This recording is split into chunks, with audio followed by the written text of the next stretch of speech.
Hi everyone, I'm here to do the YouTube Pagan Challenge and I am on the letter G. So for G, I thought I'd talk about goddess. So growing up as a Christian, I didn't hear goddess, obviously. They believe in Jesus, and while you are usually taught that God is technically genderless, they always refer to God as father or some kind of male pronoun. So I still hold on to some beliefs such as Christ is a deity, as I've explained in my other videos. I also see the deities of different pantheons as more symbolic of this big creator that, we really can't comprehend. And sometimes I wonder if this creator uh, gave these different cultures these images and such. You know, um, they give some of these early people dreams, were these images they saw in nature. Because there are things, obviously, that cultures shared, even though they didn't know each other, such as the sky or water or whatnot, and they had different deities for these things. Knowledge, simple things such as the home and hunting and other such things. So, like I said, I am basically a monotheistic pagan, so I see deities, like I said, as more symbolic.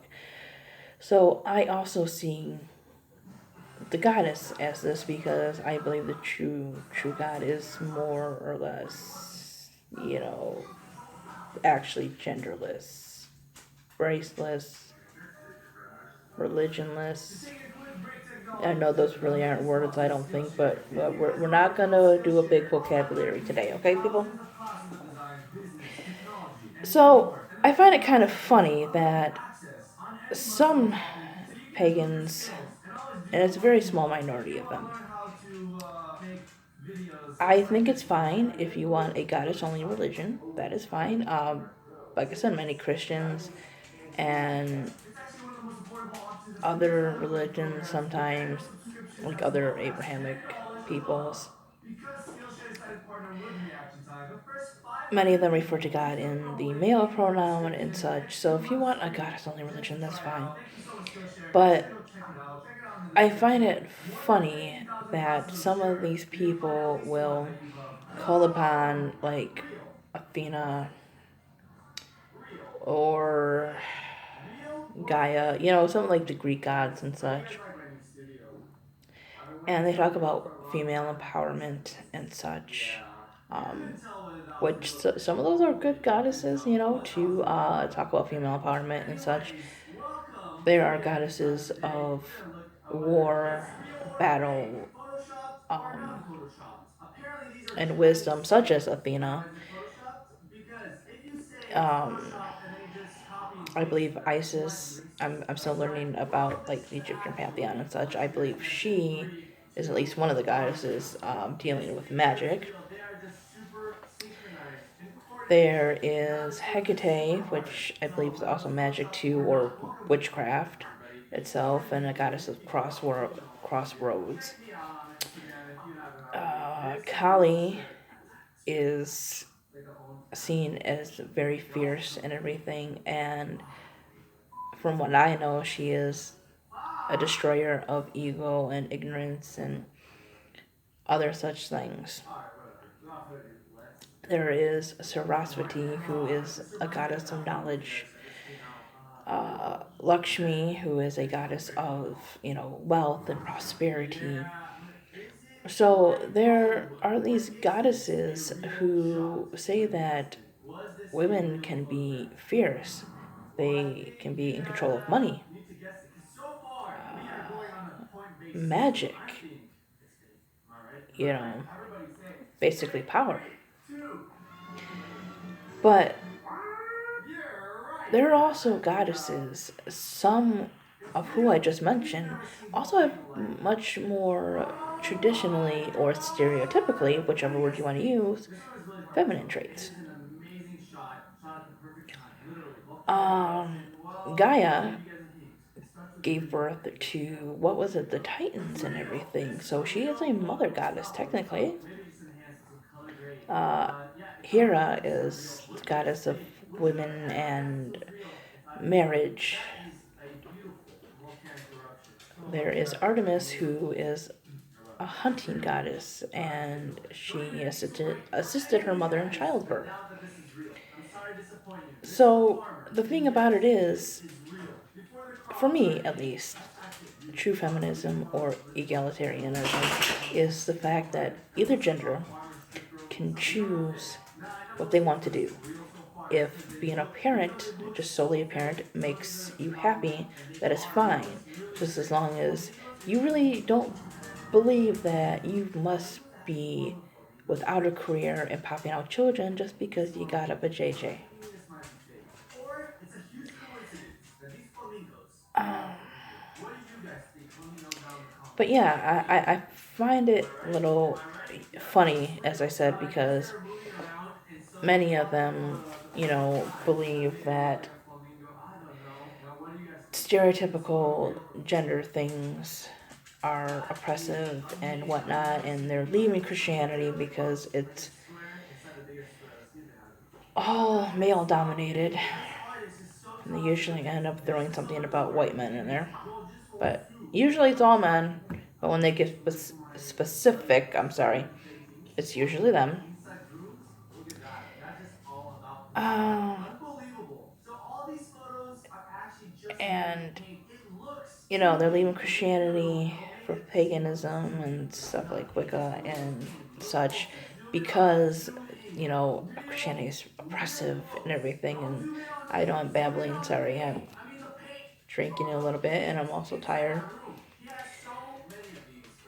But many of these powerful goddesses, they were mother goddesses. They were goddesses of childbirth and motherhood and fertility and sexuality and sexual attraction and um of the home and other such things. But they were goddesses. They had power and everything.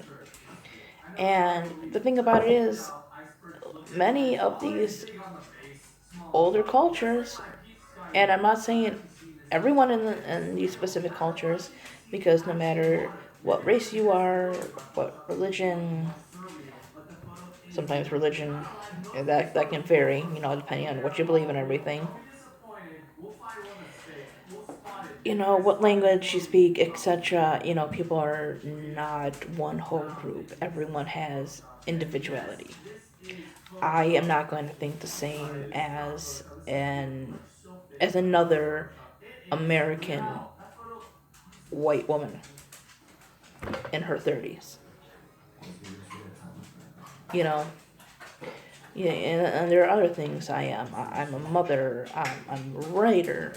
I'm obviously a YouTuber, and I'm not going to think the same as another YouTuber, as another writer, as another mother. All right, so people are individuals, but if we look at society and everything and how things were run culturally, religiously, and such, many of these older cultures were in some ways quite misogynistic. And I know some of these cultures varied because of travel and influence and such, but it's basically known that a lot of Greek women did not have the same rights as men. They were not looked at much, many of the time as fully human like men were and everything. And you know what? I think it's nice that we are coming to an age where women are having more rights and everything, or women have had more rights, but I'm talking about like within the last few hundred years and whatnot. Because, before you had God and men had power and everything for the most part. I know, like I said, there are cultures that and people that vary on this thing, but for the most part, the world was quite male dominated for quite some time.